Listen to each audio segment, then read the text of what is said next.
হয় নিচে আপু? ওই দেখো দেখি ধোয়া বাইরেতেছে।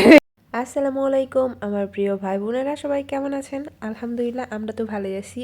সবাই তো জানেন যে আমাদের ছোট্টখাট্টো একটা পুকুর আছে আলহামদুলিল্লাহ, যেই পুকুরটাতে আমরা কোনো রকম মাছ চাষ করি নাই এইবার না সরি আগের বার।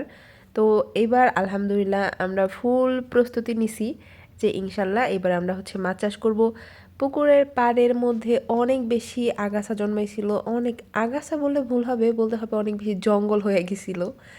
তো আমরা কিছুদিন আগে ওইগুলো সব কাটাকাটি করা হয়েছে, লুক ঠিক করা হয়েছিল, লুক দিয়ে এখন সব কিছু ক্লিন আলহামদুলিল্লাহ। পুকুরের পাড় একদম পরিষ্কার, পুকুর তো পুরো শুকায় টনটনা হয়ে গেছে। কিন্তু এই 2 দিনে মানে 2 দিনের বৃষ্টিতে পুকুরের তলানিতে আবার পানি জমে গেছে।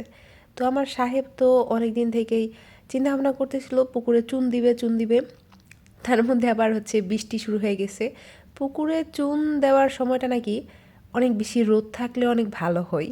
আপনাদের কারো যদি জানা থাকে যে রোদ থাকলে ভালো হয় নাকি রোদ না থাকলেও চলে, এটা একটু কষ্ট করে কমেন্ট করে জানাবেন। তার কারণ জিজ্ঞাসা করতেছি, কারণ আছে।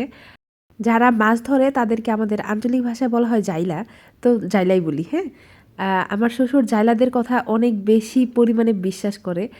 তো জাইলারা যা বলে ও জাইলাদের কথাই শুনে। ওনার কথা, ওরা জন্মগতভাবে মাছ চাষ করে, মাছ ধরে, ওরা মাছের সাথে সব কিছুই জানে। তো ওরা যা বলবে সেটাই একদম ঠিকঠাক। সো অন্য কোথাও থেকে কি হইলো না হইলো সেটা দেখার বিষয় না, জানার বিষয় না। তো সেরকমই। তো জাইলারা বলছে যে বৃষ্টি থাকলেও সমস্যা নাই, বৃষ্টি থাকলেও চুন দেওয়া যায়, কড়া রোদ লাগে না, এরকমটা বলছে। তো আসলেই কি সেটা? যদি জানা থাকে আপনাদের অবশ্যই কমেন্টস করে জানাবেন। তো এই যে দেখেন এইখানে চুন দেওয়ার পরে পুরো এত গরম হয়ে যায়, মানে যখন পানি দিতেছে বিশ্বাস করবেন না, প্রথম অবস্থা ফুটফুট করে ফুটতেছিল চুনগুলো। ওই যে দেখেন ওই সাইড দিয়ে সাদা সাদা চুন লাগছে, ফুটফুট করে ফুটতেছিল চুনগুলা। আমি তো রীতিমতো মানে সরে আসছি, এত বেশি গরম, এই চুনটা অনেক গরম। আর ফুটতেছে, ওই যে দেখেন একটু একটু বলক বলক উঠতেছে, গরম বলকটা উঠতেছে। দেখি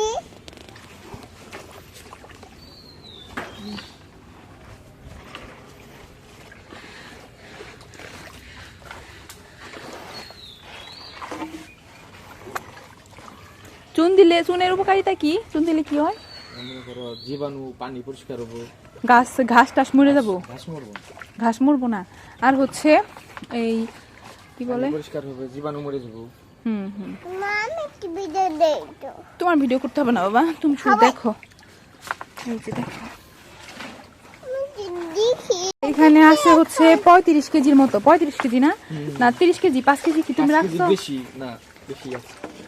আচ্ছা, তো মানে ধরবা গেলে 30।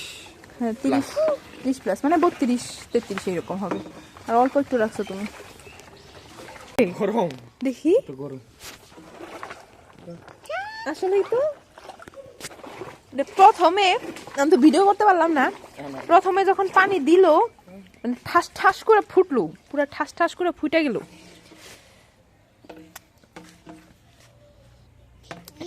এইটুকুতে যতটুকু আছে তোমার পুরা পুকুর শেষ হবে, পুরা পুকুর কভার হবে ইনশাল্লাহ।